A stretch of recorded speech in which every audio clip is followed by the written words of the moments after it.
Assalamualaikum warahmatullahi wabarakatuh, sahabat membaca. Semoga sehat selalu, dilancarkan aktivitasnya, dikabulkan doa-doanya. Amin ya rabbal alamin. Apa kabar Pak Jaksa? Apa kabar BTT Sula? Di Senin 2 hari yang lalu, katong semua dibahagiakan oleh kinerja Jaksa Kepulauan Sula atas penetapan tersangka tambahan dugaan korupsi BTT 2021.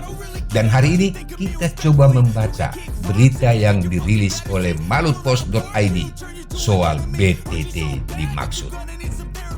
Tapi tunggu dulu. Yang baru bergabung dengan kanal ini, silakan subscribe, getarkan tanda lonceng agar tidak ketinggalan momen membaca berita ala Baba Topa. Oke, ketong mulai.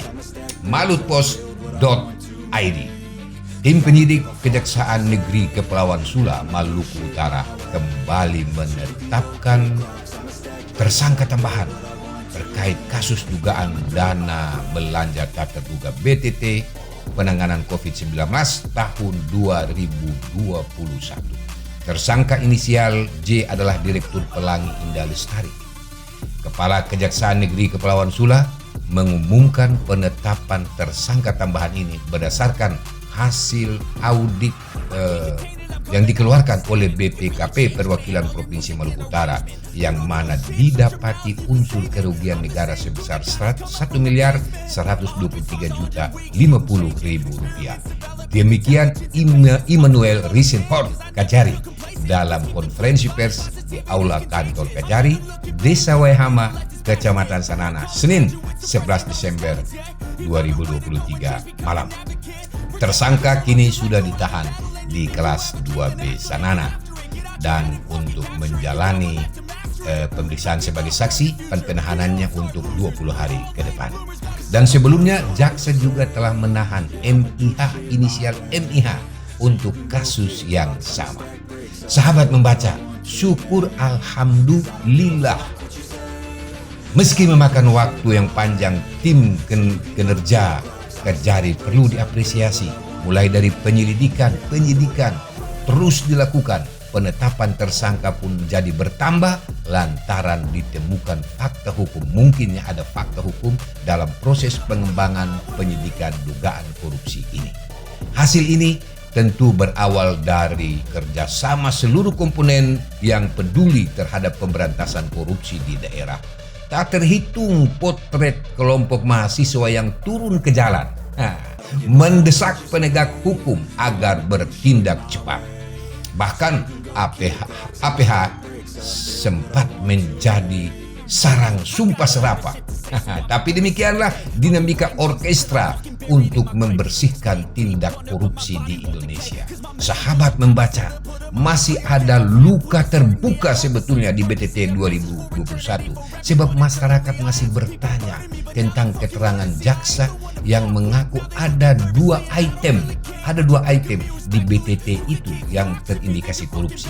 Mengapa satunya saja yang ada berita? Ini dia. Beberapa pihak termasuk juga Baba Topa bertanya terhadap pemberitaan media di beberapa hari terakhir, karena hanya satu item BTT yang mengemuka ke publik, itu alat penyimpan vaksin yang diduga dikorupsi. Ini alat penyimpan vaksin ini nilai kerugiannya sekitar 1, sekian miliar. Nah, sementara satu kasus yang lain yaitu pembayaran atas BTT dalam rangka penanganan COVID dan pelayanan kesehatan masyarakat senilai 5 miliar rupiah masih dalam tanda tanya. Nah, item yang diduga uangnya telah dicairkan menggunakan SP2D nomor 597 tanggal 21 Desember 2021 ini belum terungkap. Siapa sih tersangkanya? Kasus di item ini cukup menarik karena melibatkan lebih dari satu kepala dinas kesehatan, pejabat pembuat komitmen, pengusaha, hingga ada oknum wakil rakyat disebut-sebut. Media pun ramai bikin berita soal tarik-menarik pencairan yang melibatkan banyak pihak.